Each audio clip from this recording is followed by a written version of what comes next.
कि सुनील जाखड़ जी भारतीय जनता पार्टी की सदस्यता लेकर भारतीय जनता पार्टी में शामिल हुए हैं। मैं अपनी ओर से और पार्टी के करोड़ों कार्यकर्ताओं की ओर से उनका भारतीय जनता पार्टी में स्वागत करता हूं, अभिनंदन करता हूं। ये हम सब के लिए खुशी का विषय है कि सुनील जाखड़ जी जो एक अनुभवी नेता और जिन्होंने लगभग 3.5 दशक राजनीति में एक अपना स्थान बनाया है, ऐसे व्यक्तित्व भारतीय जनता पार्टी में शामिल हुए हैं। आपने कई जिम्मेवारियां निभाई हैं।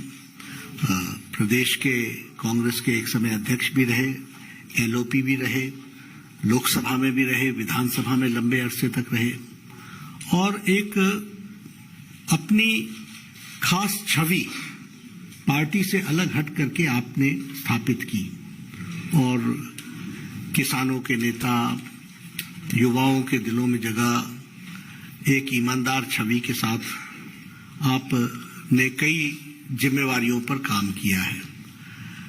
आज मैंने आप सबसे पहले भी कहा था कि पंजाब में राष्ट्रवादी ताकतों का जो प्रथम स्थान है वो भारतीय जनता पार्टी ले रही है और इसलिए आवश्यक होता है कि राष्ट्रवादी विचार रखने वाले सभी लोग भारतीय जनता पार्टी के साथ जुड़े और मजबूती प्रदान करें।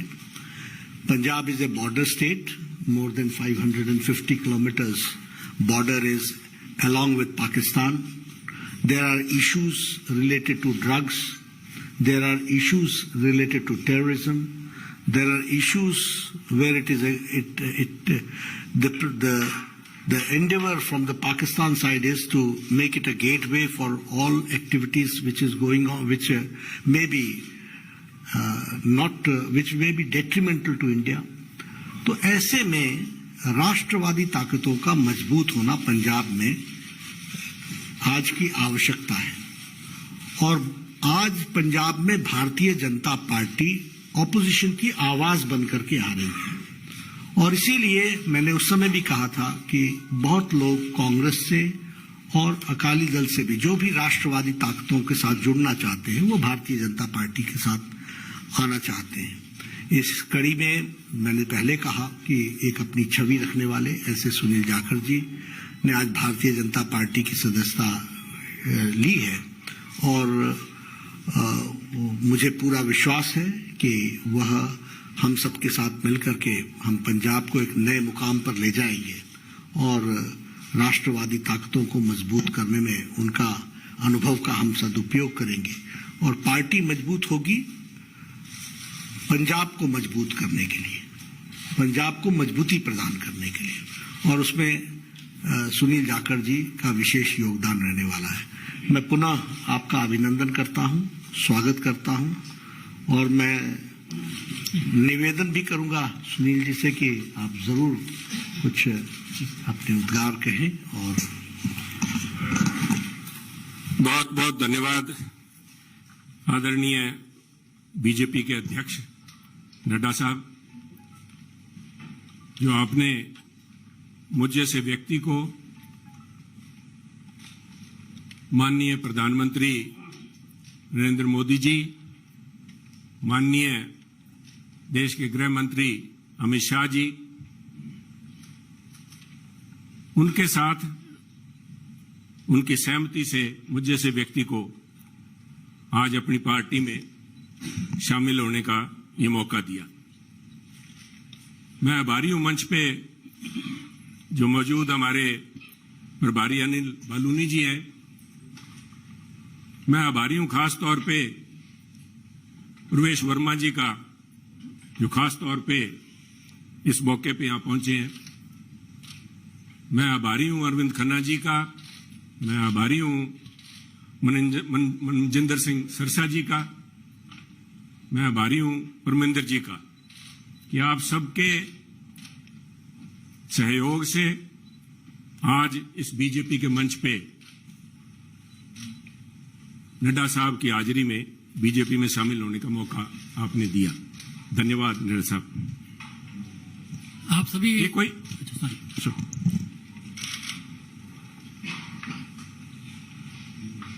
कोई आसान काम नहीं होता। 50 साल का संबंध मेरा कांग्रेस से है। हमारी 3 पीढ़ियां कांग्रेस पार्टी में सन 1972 से लेकर आज 2022 तक हमने पार्टी को अपना परिवार समझ के अच्छे बुरे समय में साथ रहे। और एक चीज जो मैं समझता हूं, जिसकी वजह से, जिस आत्मीयता से और जिस खुले दिल से बीजेपी के शीर्ष नेतृत्व ने और नड्डा साहब ने आज मिलने का मौका दिया, उसका सबसे बड़ा कारण था कि सुनील जाखड़ ने राजनीति को निजी स्वार्थ के लिए इस्तेमाल नहीं किया। सुनील जाखड़ ने कभी तोड़ने का काम नहीं किया। हमने सभी हमेशा कोशिश की है, शायद सफलता ना मिली हो, जोड़ने का काम किया है। और मैं एक ऐसे सूबे से संबंध रखता हूं, एक ऐसे प्रांत से आता हूं जो गुरुओं, संतों, पीर, पैगंबरों की धरती मानी जाती है। अगर राष्ट्रीयता की बात, जैसे नड्डा साहब ने बार बार जिस बात को एम्फेसाइज किया है, आज अगर जहां देश की जरूरत राष्ट्रीयता की भावना की है, वहां अगर राष्ट्रीयता कहीं से चालू होती है, जिसे कहते हैं उर्स्प्रुंग, द बेसिक जेनेसिस राष्ट्रीयता, वो तभी पैदा होती है जब समाज में राष्ट्रीयता की भावना हो, एकजुटता की भावना हो। और पंजाब का मूल मंत्र ये रहा है, गुरु नानक देव जी ने सर्व साझीवालता की बात कब की थी? आज भी उस पर पहरा देने के लिए पंजाबी उसी तरह तत्पर खड़े हैं। अगर सुनील जाखड़ ने आज एक परिवार से 50 साल का रिश्ता तोड़ने की नौबत आई तो कोई आधारभूत बातें थी, किसी कोई व्यक्तिगत झगड़ा नहीं था। झगड़ा राष्ट्रीयता को लेके, पंजाब की अखंडता को लेके, पंजाब की जो भाईचारा है, भाईचारक सांझ है, जिसको कि टेररिज्म AK-47 की गोलियां नहीं तोड़ पाई। जहां आपसी भाईचारे में, चाहे वो सिख हो चाहे हिंदू हो, उनके अंदर किसी किस्म का कोई द्वेष की भावना पैदा नहीं हुई। 25,000 से ज्यादा पंजाबियों ने कुर्बानी दी। पर आप भी गवाह हैं, साहब पड़ोसी दे, आपका तो पड़ोसी सूबा है, आप तो जब हिमाचल से चलते हैं, पंजाब के बीच में से होके जाते हैं, कभी भी कोई फर्क नहीं आया, किसी किस्म का कोई किसी सोच ही नहीं आई। और उसी राष्ट्रीयता की भावना के लिए पहरा दे के सुनील जाखड़ ने अपनी 50 साल की जिंदगी का वही मूल मंत्र था। परंतु दुख इस बात का है, मैं बड़े भरे मन से कह रहा हूं कि आज जब अपने परिवार से नाता तोड़ के दूसरी जगह जब मैं आया हूं यहां पे, तो उसका कारण यह था कि सुनील की आवाज, सुनील को इस बात के लिए कटघरे में खड़ा किया गया कि उसने इस बात का विरोध किया कि आप पंजाब को जाति पाति धर्म के नाम पे नहीं तोड़ सकते। पंजाब को आप परसेंटेज में नहीं दे सकते कि ये अमुक जो धर्म है, अमुक जाति है, अमुक समुदाय है, उसकी परसेंटेज कितनी है, 30% है, 40% है, 15% है। मैं समझता हूं पंजाब एक सूबा है जिसने देश के लिए template has established a template for the country. Every single citizen has the same right as anybody else. सबको बराबरी का, there is no second class citizen in Punjab. और इस भावना को लेके पंजाब अग्रणी सूबा रहा है, चाहे वो हमने देश की सीमाओं पे लड़ाई लड़ी है, चाहे देश के विकास में, हर सूबे प्रांत में पंजाब ने अपना नाम कमाया है। कुछ लोग बात करेंगे, क्योंकि हुआ क्या, कोई एक व्यक्ति की बात नहीं है कि एक व्यक्ति ने बोल दिया और संबंध टूट गया।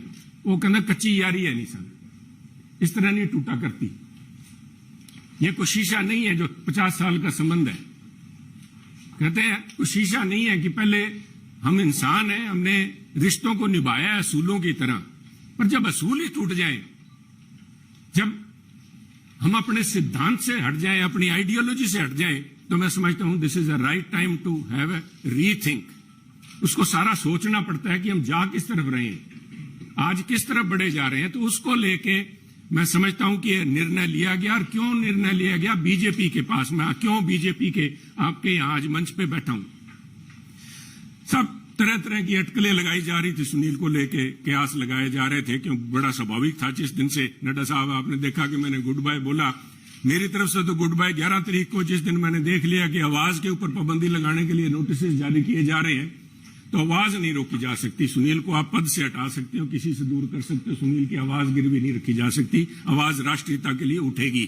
परंतु क्या कारण बने न साहब, मैं आज कुछ बातें आपसे शेयर, आपके पास अगर मुझे पता है आपको जयपुर भी जाना है, पर 2 मिनट मैं लूंगा आपके कीमती समय के।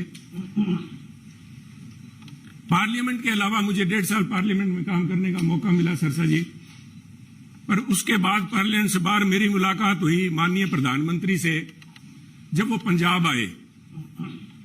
करतारपुर कॉरिडोर एक बहुत लंबे समय की मांग, बलूनी जी, जो सारे सिख समुदाय की नहीं, पूरे पंजाबियों की, जो भी व्यक्ति पंजाब से प्रवेश से जुड़ा हुआ सबका था कि हमें करतारपुर साहब जाके हमें अपनी बात श्रद्धा नमन करने का, उसकी संभाल का, उस हमारे गुरु घर का हमें को मौका मिले। उस समय ये सौभाग्य था कि मुझे वहां पे प्रधानमंत्री जी के पास बैठ के गुरु का लंगर छकने का मौका मिला, उनसे बात करने का मौका मिला, उनकी भावनाएं समझी। वो तो एक मुलाकात थी, एक मुलाकात से 50 साल के संबंध नहीं टूटते। परंतु मेरा हमेशा ये भावना रही है कि पंजाब कुर्बानियां बहुत दी हैं, टेररिज्म के अंदर कुर्बानियां दी है देश की रक्षा के लिए। जब भी मौका पड़ा है, चाहे जब से धाड़वी पंजाब आने लगे हैं, चाहे उसके बाद पाकिस्तान हो, चाहे चाइना हो, हर पंजाबियों ने कुर्बानियां दी हैं। और उस कुर्बानियों को चलते मेरे एक मानना था हमेशा ही कि भी मौका लगा तो प्रयास करेंगे कि पंजाब को एक स्पेशल स्टेट का स्टेटस दिया जाए। नड्डा साहब, कागजों में तो अभी फॉर्मली नहीं दिया गया, कॉन्स्टिट्यूशनली तो नहीं दिया गया, बहुत सी मजबूरियां, सरकारों की वक्त की मजबूरियां होती हैं। परंतु मेरा मानना है कि व्यवहारिक तौर पे माननीय प्रधानमंत्री ने पंजाब को स्पेशल स्टेटस दे दिया। और उसका जीता जागता सबूत है जब माननीय प्रधानमंत्री ने लाल किले पे हिंद की चादर गुरु तेग बहादुर जी का 400वां प्रकाश दिवस मनाया, तो मैं समझता हूं कि उनके जो सबसे ज्यादा कट्टर विरोधी थे, उन्होंने भी अपने दिल में स्वीकार किया कि वो पंजाब की नब्ज समझ गए। पंजाब की जो भावना है कि पंजाबी मिलजुल के मानस की जात सब एक को पहचानबे, कहां कश्मीर के पंडितों को लेके चाहे आज तक संघर्ष चल रहा है, कब गुरु साहब ने यहां पे इन मुगलों के पास आके अपनी कुर्बानी दी थी। और मैं समझता हूं उस भावना को नमन है, उस भावना को जितना भी कहें, चाहे बहुत से माननीय प्रधानमंत्री ने अपने कार्यकाल के दौरान बहुत से ऐसे काम किए हैं, पर एक पंजाबी के तौर पे मैं, शायद किसी को अच्छा ना लगे, मैं समझता हूं ये जो उनका एक कदम था, ये एक इज अ लैंडमार्क। इसने अपने आप लोगों की भावनाएं, लोगों की आज भावनाएं उनके साथ जुड़ी। और मैं समझता हूं कि आज मेरा यह सौभाग्य है कि पंजाबी होने के नाते और गुरु साहब की उस धरती से आते हुए, जैसे गुरु नानक देव जी के बारे में अल्लामा इकबाल ने कहा था कि फिर उठी सदा आखिरी एक तौहीद की पंजाब से, मर्दे कामिल ने जगाया हिंद को फिर ख्वाब से। आज मैं समझता हूं फिर वही भावना पंजाब से लेके यहां पे उस भावना, उस अलग की, उस ज्योति की एक, उसको लेके मैं आज बीजेपी में आया हूं। और मैं समझता हूं कि आप लोगों के सहयोग, आपके मार्गदर्शन, माननीय प्रधानमंत्री अमित शाह जी के मार्गदर्शन में अगर मैं रत्ती भर भी देश में और पंजाब के लिए उस अखंडता को कायम रखने में कामयाब होता हूं तो मेरा जीवन सार्थक मैं मानूंगा। आपका बहुत बहुत धन्यवाद। जय हिंद, जय हिंद।